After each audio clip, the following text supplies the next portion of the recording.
Hey, what's going on, everyone, and welcome to another Panel B episode. I'm your host, Alex Jankowski. I am joined by the panelists, Julian Edlow and Stephen Buchanan. Hello. We're wearing very drab clothing, which resembles our mood, as we will get to when we talk about our bets. It was a historically gloomy Sunday. A little overcast, but Very hey. cold. What? I'm not ready for the cold already. Like, it's coming too fast. It's Arctic blast that we're in the middle of. Talking about outside or you're betting? I've been fine. I don't know about you. I've been fine. It's Arctic Blast round 2 for me. Well, it never ended, really. It always matches with a hot streak. Steve shivering in like 34-degree weather. Why, you like the cold? It's not whether I like it or not. It's just we have yet to even begin the winter. Once it goes below 60, I'm out. 60? All right, I'm out. That's me. Yes. So you are out until like May. Yeah. Pretty much. This is the worst time might of year. just be living in the wrong state.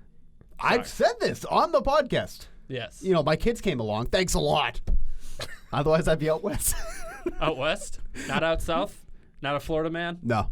I could see you being Florida man. I don't go to beaches. You look at my body, like, I'm not a beach guy. Well, maybe if you're in better weather. But you see a headline being like, Florida man does, and then whatever the Mad Libs are for that, and you see Bukes' face? Like, I believe that. Definitely. All smiles. Happy guy. Maybe that's going to be a future stack, is like our top Florida man stories. I don't know if all really those good are. one. There's some. Thank you. That actually is a really good one because I already have one right off the top of my head. Yeah. We can do 3 real ones and then 1 fake one. Yeah. Guess the fake. And then you got to guess the fake one. Oh, yeah. Oh. Great idea. Wow. Good idea. Thank you. Somebody write that down. Axel, do something. Write that down. Axel's not going to do Axel's anything. filling in for, I don't know. He does something back there with Jay Passetti, I guess. Yes. All right. Now that we got all the important fun things out of the way, we'll break down Sunday, talk about the action, as you can tell. We're trying to avoid talking about that as much as possible. But then we'll talk Monday night. Great game. Seahawks, 49ers. We'll break down the spread, showdown strategy, things like that. We'll touch a little bit on the NBA. Steve will go for a walk while Julian and I talk a little basketball. And then when we come back, we will do an all-time Work stack. on some fitness. Do a couple laps around the office. There you go. Maybe go outside, get a tan somewhere. Yeah, maybe. And then we will do an all-time stack. It's a team-based stack, and worked out pretty well in the roulette wheel. It's the Seahawks today, and they play tonight. So it'll be a fun stack to talk about later on. But let's talk about Sunday. Bukes, you want to kick us off, talk about your picks, and what else maybe stood out to you? Well, since I'm the only one that won something, you know, I guess I went 1-1. I thought you didn't win. Arizona Cardinals plus 4.5. Moved to 5.5, so I got a bad number on it because we take them on Wednesday, but it hit either way. So my one loss was the stupid Bills. Well, not it was a covering push. against the Browns. Again, it was a push. They were plus 3. And the game was a 3-point game. So I did even better than I thought. yeah, there you go. Great. Good for you. Well, Monday. that's why you just keep listening to me. I know what I'm doing over All right, here. it was a push. But you know what I was? I had them in a parlay with the money line. And that's why I had the misconception that they just didn't do anything. Oh, so I actually should have taken that all along. Right. Oh! But it doesn't matter because you lost your Kansas City leg, Yeah, so we you would know. have lost We anyway. know. Did you know that on a field goal they can just throw it out of bounds? You know that? I didn't know that. Was it not on 4th down? It was on 4th down. It was on 4th down. They didn't want to. They botched it. Like it was a bad snap. It was a low snap. So I picked up and threw it out of bounds. Did you see that? On 4th down. Yep. Oh, missed that. And it would have tied the game at the time. Nope. Ah. See you later. Then they got another chance at tie. Well, that would have been. That first one was to extend a lead. The second one that they missed was to tie the game and go to right. overtime. I was just seeing red that whole day. Okay, so Bills should have done that. That was a so bad Bills snap on their was final. a push. Yep. Still stupid. Whatever. I'm not happy about that. That game was something to behold. That was amazing. The one I did hit on, which I think we all should have been on, was Tampa Bay, Arizona over 51.5. Yeah. That was ended up at 57, so it was a comfortable win on that one. Really no doubt about that. Although in the beginning it was in trouble early. Like the first quarter was actually pretty quiet, which I was surprised about, but then it just went off the rails in the second half, which was great. So, ho hum, not losing your money again. There you go. Yeah, I mean, it was a quintessential Bucs game in that within Jameis's first 2 completions, one of them was to the other team. Of course. Which, hey, when you're only caring about over-under, like, we'll take it. Yeah, who we'll cares? Take it. You know, I'm just looking for points. I'm not looking for, Doesn't great matter. performances. I just want points. Edlow, should we lament the loss of the Stay in heavy the favorite money we'll line stay in the parlay? same game first and celebrate a win. Okay, fair enough. The Cardinals, I thought they were actually going to squeak out the outright win in that game just because Winston came out and made so many mistakes. But, hey, you covered, so good enough. The Cardinals are a good team to back against the spread. They continue to be undervalued, it feels like. Just a good, close loss team, I guess. Sure. What a I guess we'll have to Hang go a back banner. and look. Hang a banner. We're a really good close loss team. Yeah. Colts 2000 and whatever it was, 15 11-5 AFC ATS. runner-ups. So, yeah, I guess we'll have to go back and look. I thought this was the first heavy favorites money line parlay to ever lose multiple legs. If there was another, it was like a 6 or 7 legger that fell apart early and a late piece. This one, though, historically bad. 3 pieces, 2 drop, an 11-point favorite and a 14-point favorite lose outright. The Saints failed to cover the spread by 28, right? Wow. Yeah. 26-9 was the score, and it was 26-9, so even more. Yeah. Like 31 points away from the spread that game in New Orleans. Dan Quinn saving his job. Saved his job, whatever they did. They changed something on the defense that obviously messed Breeze up because you would think that the Falcons were going to, if you said that the Falcons were going to get to 26, you would say, well, New Orleans isn't going to cover, but they'll probably win that game 35-26 or whatever, the way that Atlanta's defense has been. And the Saints couldn't get anything at home. That was brutal. And then you just overlook, I mean, I didn't know if Brissett was playing at the time or not, but you overlook that Brian Hoyer still just sucks, and the Dolphins aren't that bad. I've only been saying that for weeks now. Yeah, I said on the show yesterday I would back the Dolphins at plus 11, and who I think Garion and Greg disagreed with me. I still said I thought Indy was going to win. Look, Gary disagrees because he's holding out that they'll get the number 1 pick, which he was very upset about. Eternally bummed about. It was amazing to me, though, Too that bad. it was 10.5 with Brissett possibly to play. And then when it was announced that I was Hoyer, it only went down like half a point. Like, way too much respect for Brian Hoyer. Because Right. I know Well, he and came people, it still got bet up to like 11. Right, but it's just, to me, it was like, Brian Hoyer is not good. Like, what was everybody seeing that I wasn't seeing? Because it was just way too high with Hoyer, with no T.Y. Hilton. Yeah. Also, so you're missing your quarterback and your top receiver. Yeah, but when you look at what he did when he came in the last game, I mean, he wasn't that much. He wasn't bad. I thought you were the one who actually brought up last week, like, well, it wasn't that much different. You know, the outcome wouldn't have been any different with Brissett than with Hoyer, where they had the chance for I the felt field that goal. way. Maybe to that was win. me. I mean, I don't know if you said Somebody that or not. said it. I remember someone to my left said it, and I gave a look. One of two. I mean, he certainly looked good. Like, you can't say that. But we've never seen this consistently from him. Right. You know what I mean? Like, yeah, I mean, I think they thought Brissett was going to play. Yeah. You know, and I think you see a lot of teams will take the approach of, you know, the veteran guy will be the one who comes in immediately, like in game, because he's going to just be able to man, you know, not burn everything down. But if you're missing your starting quarterback for an extended period of time, usually then you look to, you know, the younger guy who you want to give some run to. But Brissett's not going to miss extended time, at least would be surprising at this point. So, you know, they kind of figuring the opponent, you know, they're going to just try and go, you know, with Hoyer, but Fitzmagic, man. I mean, 2 for his last 2.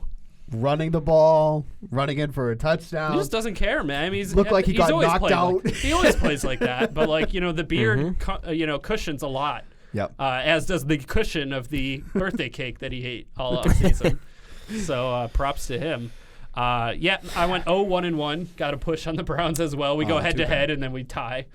Right. So not very exciting there. And then the Giants letting me down. Saquon, man, what's going on there? That was wild. That game was Saquon insane. killed me yesterday. That was wild. Yeah, that game was crazy. Investing in season long on both defenses. Worked on the Jets side because they at least got a touchdown, but Giants not looking good. So this is not a victory lap by any means, but like, I thought that this wasn't a great matchup for Saquon because I expected the Giants to be winning in this game, and the Jets' run defense has actually been pretty good. Like, you look up the numbers, they're allowing about 86 rushing yards a game, so if you're going to get the points from Saquon, you'd be hoping it'd be getting it through the air. But if you're thinking the Giants are going to win this game, then it wasn't a great setup for him, but nobody expected this absolute what happened? 13 carries, one rushing yard. Yeah, that's well, amazing. I think going, at least on the receiving side, I mean, that's what the risk he ran from going from Eli to Daniel Jones, who Daniel Jones is going to chuck it. Might be good, might be bad, but Darius Slayton, those other, Golden Tate, those guys are going to be more viable with a quarterback who's trying to stretch the field. That's not Eli. And Saquon ate when it was Eli because Eli's always just going to check it down. Right. So, yeah, it was kind of, that was shocking. I mean, 8,800 for that performance. Like, that hurt, especially when you consider how some of the other guys went off in kind of that same price range. Like, if there's so many other ways you could have gone on this slate with an expensive player other than Saquon, and just that really let's talk a little bit about McCaffrey then, and what we thought. He was seemingly becoming a lock. He was always a cash game lock. Yep. But even GPP viable at 10,500, the price he's at again this week. Yep. What were your takeaways there and moving forward? I mean, he's still at the very least a cash game lock. His price didn't go up at least. I mean, his floor is like 30 points a week. Yeah. Like, it really is at that point now where you can't. It's hard to fit him in, but it's like you feel awful about fading him. Right. Because he's literally a lock for 30 points a week. Yeah. And like, that's scary to fade. I know you play cash I thought games that you more. could build balanced yesterday, and that wound up leaving me on Saquon, which I thought was safe enough to get 20 versus CMC's 30, and that those 10 would be made up with plays that didn't work out, like David Montgomery, like Devonta Freeman. A lot of safe 5,000 running back plays were on this slate. Singletary, Damian Williams as soon as McCoy was a healthy scratch. A lot of those really safe 5,000 guys, pretty much all of them, didn't work out. Yeah. Who would you say is a safer cash game play moving forward, McCaffrey or Michael Thomas then? Like, if you're looking at one of those two guys. Michael Thomas is 9,900 this week, which is $100 off of the most expensive receiver ever on DraftKings. Antonio Brown hit 10,000 at one point in time when he was peaking with the Steelers. That's the most expensive a receiver's ever been. So I think that McCaffrey, with his price not being elevated again, and he's playing Atlanta this week if we're just speaking week to week, but overall I think McCaffrey's price hasn't moved yet, so he's still probably the safer cash play, and you're going to get those like 25 touches. If Michael Thomas has a bad day or just isn't on the same page with Drew Brees, maybe he only catches 6 of 10 targets, and then that's a bad day for 10,000. So I still think slightly McCaffrey, but the problem you is want to Thomas fit has both of them. The best matchup possible against the Buccaneers this week. Like, they you both have couldn't great have matchups. a better secondary. This week, you I mean, we need to see how the injuries shake up. You're going to start your cash lineup. I will start by hitting McCaffrey and Michael Thomas and then saying, okay, how do I fit this? And if it can't work, then you got to make your decision. Yeah, I wonder how much recency bias might play into the McCaffrey, the decision to fade him. If you look at, they just, Atlanta's defense did look really good last week. Obviously, like, we would not advise you take 1 week in a divisional game and extrapolate, but hey, you never know what might happen there. But you talk a little bit about what stood out to you also from the DFS side. I had a thought in my head and it fled away, and we will get back to it, but somebody else. Great. Yeah.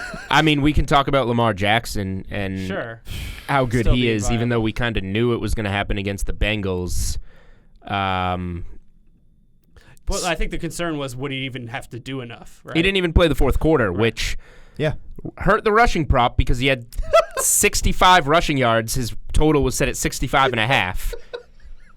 Thumbs up to the. That was in the playbook article. DK player props. That may or may not have been on my NFL Sunday card.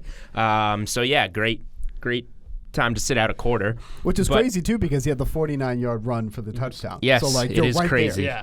Yeah, like you feel like you're golden. This is from ESPN stats and info. Lamar Jackson has now made 16 career starts, so nice number, a full season's worth. He has 13 wins, which is one more than Patrick Mahomes in his first 16. Wow. He has 1,258 rushing yards, which is 22 rushing yards more than LaDainian Tomlinson in his first 16 starts. He has a passer rating of 94.4. Tom Brady was 90.1. Yards per attempt, 7.6. Aaron Rodgers was 7.5. Completion percentage, 63. Drew Brees was 61. That's so wild. basically take every player who's, known for that statistical category, and Lamar Jackson is slightly better, including not even the best running quarterback, just one of the best running backs of all time in his first 16 starts. That's crazy. And Lamar Jackson's still better. Because you think of how poor he was in college. Like, he struggled. He to wasn't He was poor, a Heisman though. winner. He was. No. Talk about That his was. This is what's the word? I'm talking Scouts about his just passing. not projecting it. Yeah, but they didn't project him to what he could be. No, I think what they were looking at, and what happens a lot in college, and has dinged other people before who have come, from an offense that is designed smartly and is going to give you open looks and open receivers. Yeah. He did all that was asked of him. It's similar to like teams who beat up on bad teams. Like, you can only play the schedule that you have. He can only throw to he's going to throw to the open guy. The play is designed for him to throw to the open guy. So it was like, well, is that going to translate? Can he hit the tight window throws that you're going to have to in the NFL? And, certainly something that played into that was the Chargers playoff game last year, right? Like, that's going to stick in everyone's mind. Like, he looked bad for 3/4 of that game. Yeah. But what I think, is certainly, I think is getting credit and just needs to be brought up again, is that the Ravens have bought into him being their starting quarterback. Yeah. And they have designed the offensive around him. They've done it the right way. They've hired the right guy, Greg Roman. Yep. And it's incredible. He's once again just being put in the position to do what he does, and he's great at it. Now, sure, there will be a time where a team's going to be able to take that away. Yep. And adjust, and he'll have to adjust. And, but there's no reason to think, that's what frustrates me, is that people are already just making the claim that he's not going to be able to adjust. And it's like, who's to say that? He's, 22? Yeah. Not even? That's very fair. Like, everyone gets better.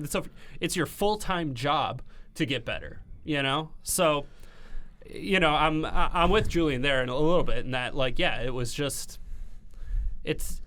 people just jump to conclusions that really there was no real basis for. Nope.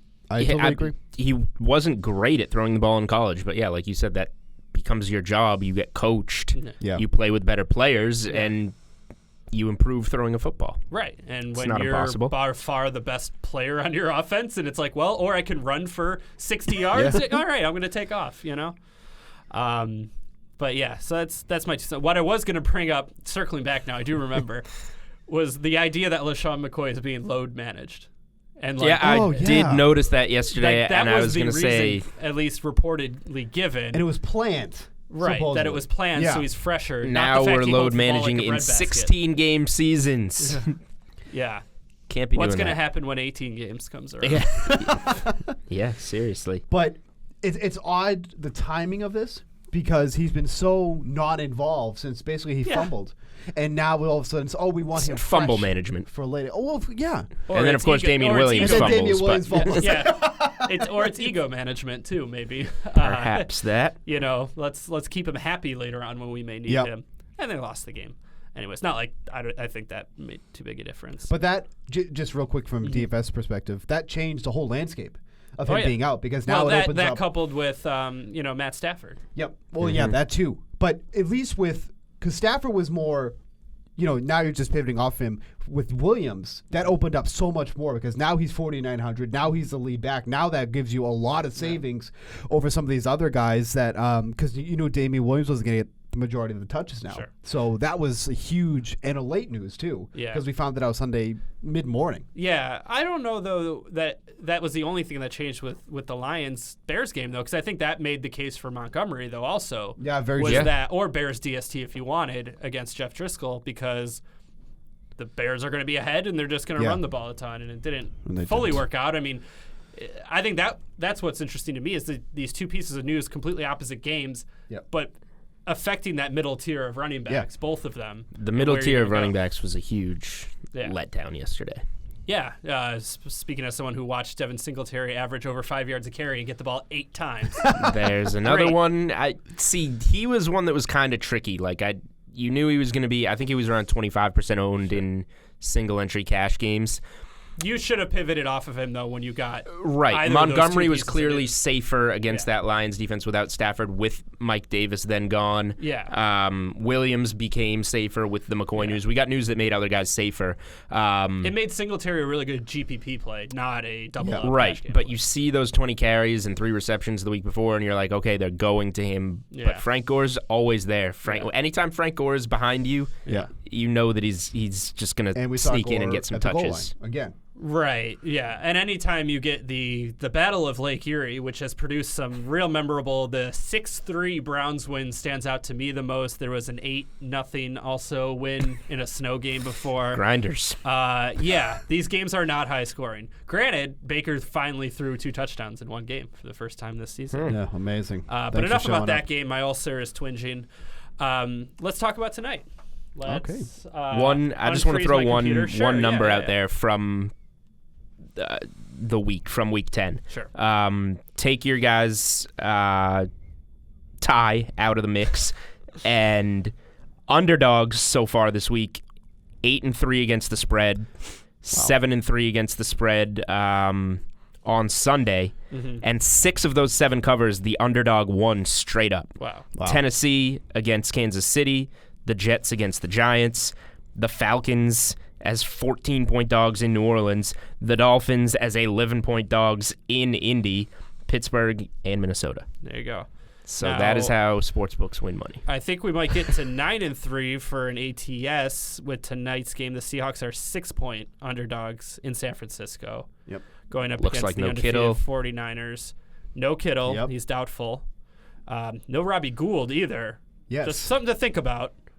And Chase that Monday night game that we did see a while back when the 49ers just destroyed the Browns, they did have a ton of kicking issues in that game. They missed or botched or messed up like 2 or 3 field goals. They just dominated the rest of the game, so it wasn't even a storyline. The over-under is 47.5, and the bad thing about, not bad, but when you get these games with 2 very good teams, you can make the argument anywhere, right? You can make the argument for the over, obviously. You can certainly make the argument for the under, at least with San Francisco's defense.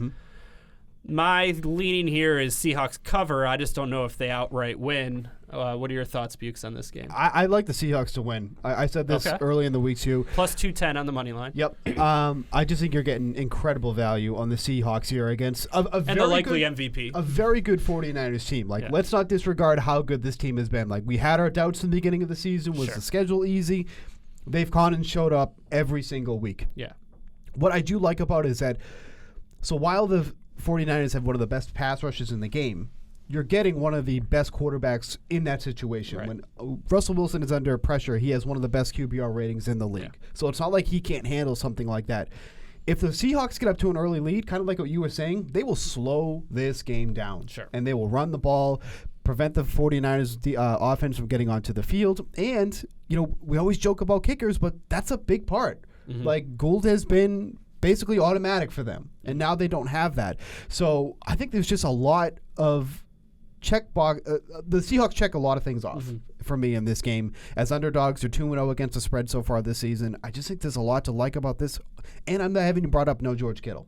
Yeah. So I think there's a lot to like about the Seahawks in this game. 2 things on that. Number 1, Seattle also is susceptible to letting up a lot of points to the tight end position, so or fantasy points, but letting up a lot of production to tight ends in general. So that is a spot that has kind of hurt them this season. So it's particularly big that Kittle's probably not going to be there. Number 2, do we know who's kicking for San Francisco? San Francisco? Yeah, it's Chase McLaughlin. He's a rookie. He was with the Bills in preseason. That's why I know he was perfect. Okay. He was perfect in preseason. Okay. Looked really good, and as someone who just watched a kicker miss 2 field goals and a 3-point Was he on the practice squad or something? No, he got signed off as someone else's practice squad. They released him before the season. He did spend time somewhere else. I mean, it sounds like this kid can kick. Why are the... It just makes me question why the Patriots are flip-flopping around with Mike Nugent and what's his name, Folk or whatever it is. If there's young, accurate kickers out there, but that's a different story. I just assumed because of what we've seen from kickers this season, how bad they are, and teams scraping up trash, that they would be signing some bum off the street. It sounds like he was a free agent, actually. Yeah, it sounds like this kid's actually legit. Really so gotten interesting. Yeah, I mean, he kicked for the Chargers for a little bit too. Oh, in okay. The game. He was 6 of 9 on field goal attempts in that, and made all 7 of his extra points. So yeah, you go with the young leg. Yeah, all right. Then he got released when Bagley was healthy. Yep. Yeah, so I do think the kicker thing it could be big.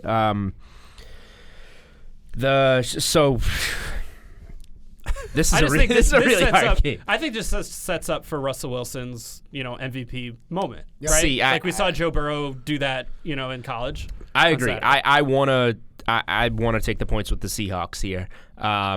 6. It's just that every time I go against the 49ers, they get me. Every time. Yeah. That said, this is definitely their stiffest test, and they're playing against a real team, a real quarterback, a real coach, which not every team has. You see the Browns come in there on Monday night, and that's when we still thought they were a talented upcoming team, and you get Freddie Kitchened, and Pete Carroll is not at least going to do something that dumb to shoot himself in the foot, or get maybe with the Marshawn Lynch stuff, but I don't think he's going to get stopped at the goal line like 9 times in a row like the Browns were yesterday. So, yeah, I'll take the points with Russell Wilson. This is too many points for Russell Wilson against pretty much anyone, I would say. And as it should be with the 49ers, who are the only undefeated team. But sharp money's going to come in on the 49ers in this game because they've just been so trustworthy. Yeah, I mean, I think, at least when I play out game scripts, there's 2. Both which lead to the Seahawks covering, maybe not necessarily winning. There's the first one Bukes talked about. Okay, maybe San Francisco struggles early without Kittle. They get a couple stops. Seahawks get out to an early lead and then just control the clock for the rest of the game. Or, look, San Francisco is winning for the majority of the game. Their defense is shutting down Russell Wilson. Russell Wilson, though, in the fourth quarter, you just know they're going to put together a drive. They're going to get the ball maybe with a chance to make it a one-score game, get within 1. Whether they win ultimately or not is hard to say, but I could see them getting within 6 points. That's with an onside kick later on. The only thing, I guess, our example to go against that would be that Seattle did find themselves in that situation earlier this season at home against Baltimore and committed another turnover to a good Baltimore defense. The San Francisco defense is probably even better. Yeah. Yep. And Seattle's on the road now, so they've been in that position once and failed against good competition. So if that second, and I can see the first game script where Seattle gets out, runs the ball with Chris Carson, but if it does go to that second game script, that's where I think it's while Seattle always has a chance with Wilson, I would favor San Francisco to pull it out because we saw Seattle fail in that situation already. All right, let's talk a little bit about tonight's, from a DFS standpoint. We don't have to talk a whole lot about it, but I'm just curious, okay, with Kittle out, who do we think benefits the most? Is it Emmanuel Sanders? Is it Tevin Coleman? Like, how might we want to take that injury news and swing it for DFS purposes? So Kittle's only been off the field for 79 total snaps before this week, which is... Well, yeah, you hyperextended his knee and then beasted a touchdown 20 minutes later, Yep. So when he's been off the field, they've run the ball 72% of the time. So they're very, very run heavy with Kittle off. Now, obviously, throughout a whole game, that's not going to be sustainable with that. But you look at what the targets have gone to with him off the field. And Emmanuel Sanders sees the biggest jump. He goes from overall, which has been 5% with him on the field, up to 18.2%. It's just a huge jump. Sanders actually lines up on the left the majority of the time that Kittle's off the field, too. He's been more of a slot for them, but he's lining up on the outside a lot more when he's off the field, too, as well. So Emmanuel Sanders is a big one. I think you have to target. I mean, by far, he's going to be the top option here. My only question, Sanders just got there. So how many snaps is it for Sanders of those 79? Do we see that? I do not know. Okay. I just have the percentages of when he's been out. But he's been trending, and he's been trending up, right? Yeah, I agree. Since 7 or 9 targets, 7 catches. Yeah, I agree. I just want to make sure it's not too skewed because he just got there. Well, I mean, it definitely is a small sample, regardless of how you slice it up. Yeah. For sure. But I mean, even if I didn't have these numbers in front of me, Sanders is still the guy that you have to target in this game for. And for DraftKings 49. knows it, though. He is the fourth most expensive player on the slate. He's 10,200, just behind Lockett's 10,004. Carson is a gap, and that gap was filled by Kittle. But then Carson, 86, Coleman, 82. Breda down at 62. But I think Emmanuel Sanders is captain worthy the whole shebang here tonight. I think he's someone you definitely have to – you can't fade on this slate. Sure. If those are wondering, as a captain for Sanders, it's 15,300, but for Russell Wilson, 17,100. Yep. I think that's fair. Let's. But then are we sure that it's not worth paying less than $2,000 more just to captain Wilson? Or even Garoppolo? Well, I guess it depends how you're constructing your lineup, though, too. You know what I mean? Like, are you constructing it for a 49ers loss or a 49ers win? That the obviously has Garoppolo thing with too. me is just like, well, how many other outlets are there going to be, like, with devoid of, like, Deebo Samuel going off or something? Like, you can kind of pencil in Emmanuel Sanders as that safety valve as well as the go-to guy. So, you know, you take the savings down there and just try and get any of Garoppolo's touchdowns. And the other thing, too, is, like, the only problem I would have with captaining Garoppolo is that he's not mobile. You know what I mean? So if they're up... I would lean Wilson. Yeah, for sure. For sure. Let's talk a little NBA. Looking at the slate tonight. It's only 6 Go games. get some steps in, I just think the most interesting one, we got Rockets Pelicans and over under at 244.5. These teams both play blistering paces and they refuse to defend. So that's a lot of fun. So Julian, I mean, are we looking still at the over at 244.5? I'm not going to touch an over that is that high. I'm also definitely not going to play the under. So what I will do is stack that game from a DFS standpoint. Westbrook is really cheap, 8,800. This is the type of game that he should thrive in. Harden has back-to-back-to-back 70s, so he's in a pretty safe place. So if you start with that Houston backcourt stack really paying up, where do you find the value? Well, Lonzo Ball is out, so you've got your Frank Jackson, you got your Josh Hart, you've got all the pieces in this game really to game stack and make it work. And let's say this game goes under by 15 points, you're at 230, and it still could be the highest scoring game on the slate. Sure. So just a really safe game probably to look at from both cash and GPP perspectives. So do you prefer those guys versus Andre Drummond, who is averaging 18 rebounds a game? Yeah, he's having a great year. I won't be touching Drummond, I don't think, on this slate because Blake Griffin is probable to make his season debut. And that just has to take away some usage there. Probably Drummond still just kind of hits the glass and blocks shots, which makes him always a good play. And Griffin will more take away because they're going to get him the ball to score, and that's going to take away from a lot of these random names on Detroit that have been scoring because Derrick Rose was originally that guy, then he goes out. Reggie Jackson has been out. So we've been getting like Luke Kennard and like really weird guys being go-to scorers for the Pistons, and that's not going to be the case anymore. But the Raptors side of things, I think, is a really good value spot to look at on this slate. They're playing against the Clippers. It's in LA, so it's not Kawhi's return to Toronto. But no Kyle Lowry, probably no Serge Ibaka with that ankle injury. So Pascal Siakam's been playing really well, and he's still underpriced and getting a ton of usage. And then you have all the value plays that kind of trickle down from Lowry and Ibaka's minutes that give you some value there against the Clippers, who have some good defenders but play at a pretty sped-up pace. So, and the Raptors are just a different team without Kawhi, play at a faster, less defensive pace. Yeah, Chris Boucher is a name you'll read a lot about. Oh, yeah, must on the play. DK playbook and in pretty much everywhere else. Must play tonight. Steven, welcome back. Thanks. That was some good analysis. You got anything to add, or you want to get into stacks? Oh, stacks. How am I going to contribute?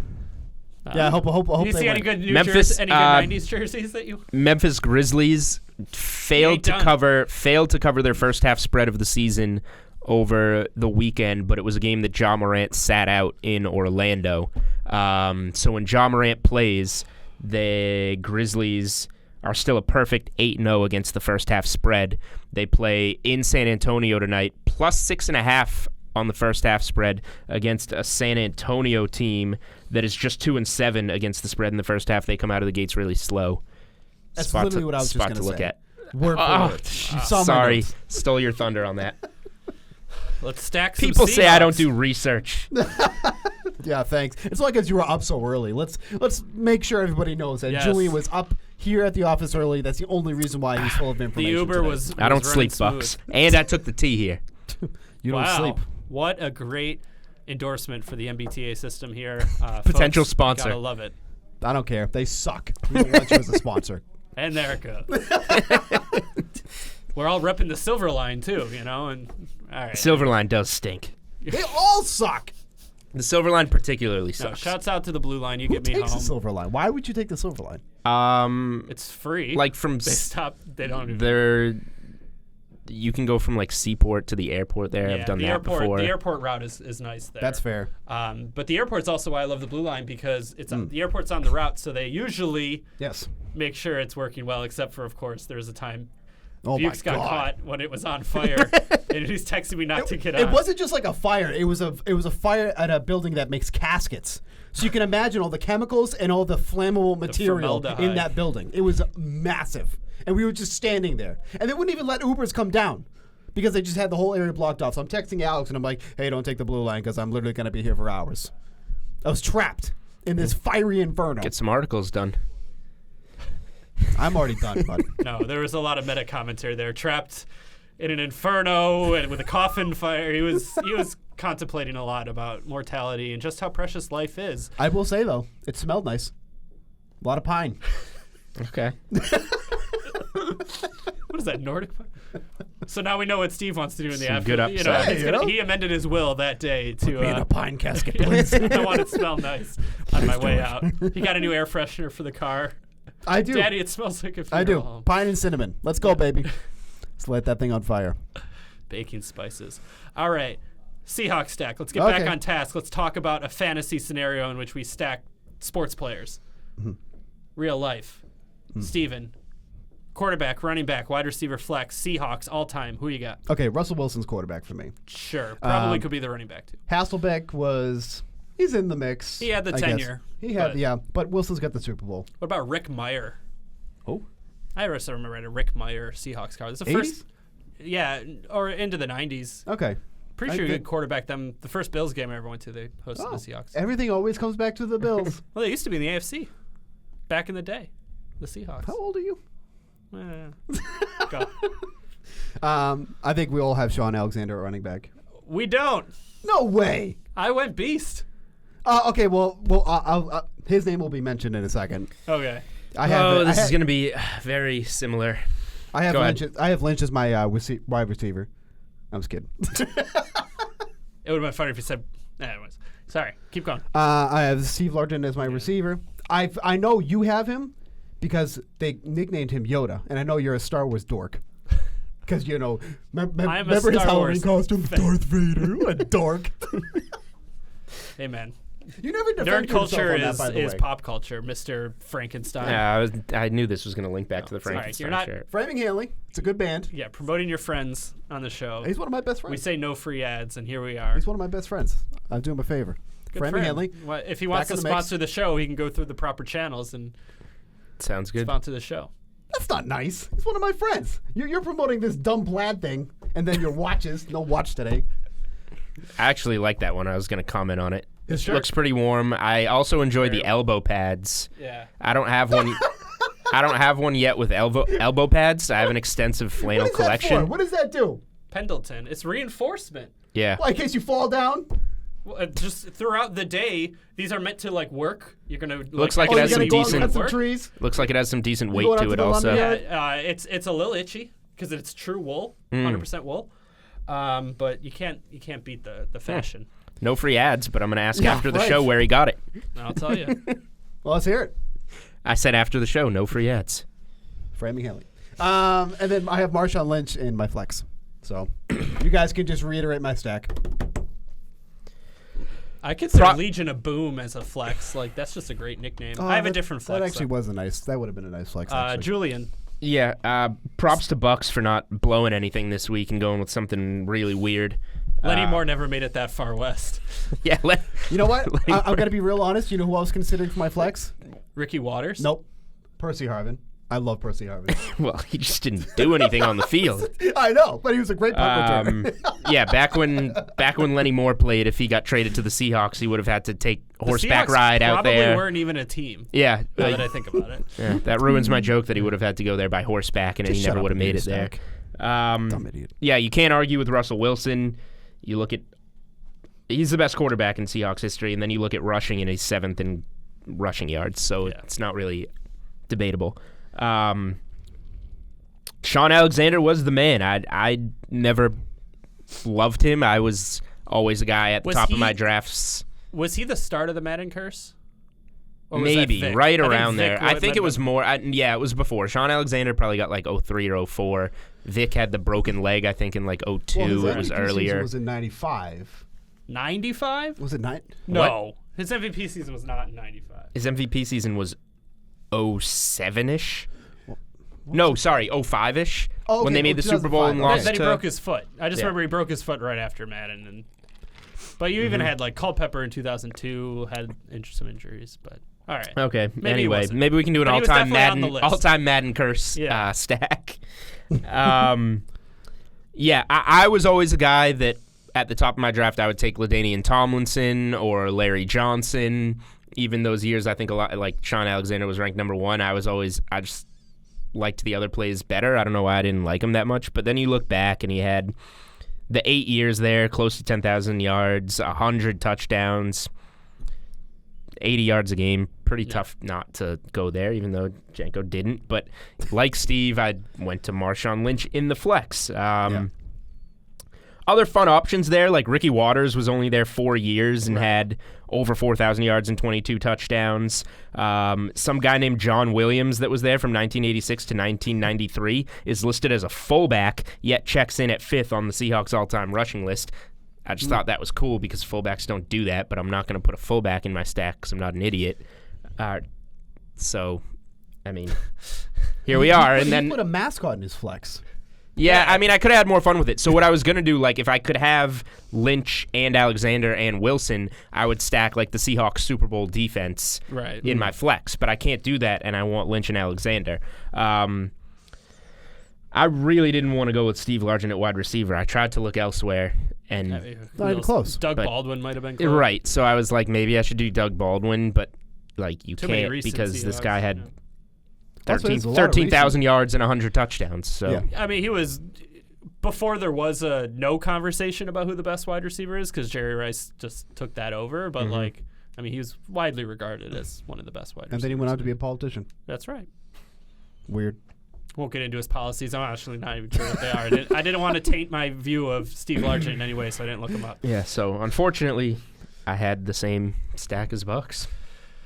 All right, well, many of them are the same for mine. I went with Lynch over Alexander as the running back. Maybe it's recency bias. The Beast Mode run to me is like one of the greatest moments. Beast Quake. Yeah.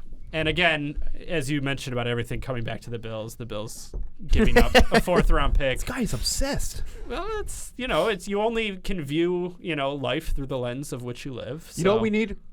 I know we're having not our regular producers. Can we have like a counter every time he brings up the Bills, like boom, and then like it goes off? See how many times he brings it up every show. Can we get that for the next show? Just nod your head. I'll take it. I'll just assume you nodded your head. That'd actually be very entertaining. Not seeing it here, Harry. Yeah, they're not going to come up. They're cowards. Well, yeah. So look, moving on. They shouldn't have given up on him. Him and C.J. Spiller would have been a great 1-2 punch, but I get why they kept C.J. Spiller. All right. Top 10 pick out of Clemson, wasn't he? Top 10 pick. Yeah. Between C.J. Spiller and Sammy Watkins, they don't have the best track record in trading up to pick skill position guys out of Clemson, let's just say. My flex was just when they do the bright green jerseys, man. Like we talk a lot about the aesthetics of sports. I love anything that is ugly or considered ugly because sports are fun. This is not considered ugly. This is that's a nice flannel box. More muted. but it's so outlandish that it's like, why not? You know, it's awesome. So yeah, the defense is a good call though too. Pete Carroll chomping his gum, not throwing the ball would have been nice. I was waiting for someone to bring that up. Yeah, should have used throwing the ball on the goal line against the Patriots as a flex Amazing. there. Maybe that's the, you always go with Alexander there because they at least would hand it off to him. Really rooting for them in that Super Bowl against the Steelers too. That ridiculous offensive pass interference call. Also Oh, yeah. Antoine Randall throwing a touchdown. Yep. Who caught You that never did your interception? wide receiver, did you? It was Largent. Okay. Yeah. To your point, like Just making sure. Who caught that interception? Was it Malcolm Butler? Yep. Oh, you're bringing up the Patriots again, huh? Boom. Folks, that's gonna do it. We're just gonna end the show here. We got nothing else to talk about. Nah. Nothing else. Maybe hockey one day. Maybe. All right. Yeah, we'll bring Sherrod. Got to do a lot of research for Wednesday to get back on track week 11. We're all going to do a little homework, folks. But don't forget, of course, that the odds and lines are subject to change. Please see website for actual odds. If you or someone you know has a gambling problem and would like some help, please call 1-800-GAMBLER. For Julian Edlow, for Steve Buchanan, Hi. I'm Alex Jankowski. We'll see you next time.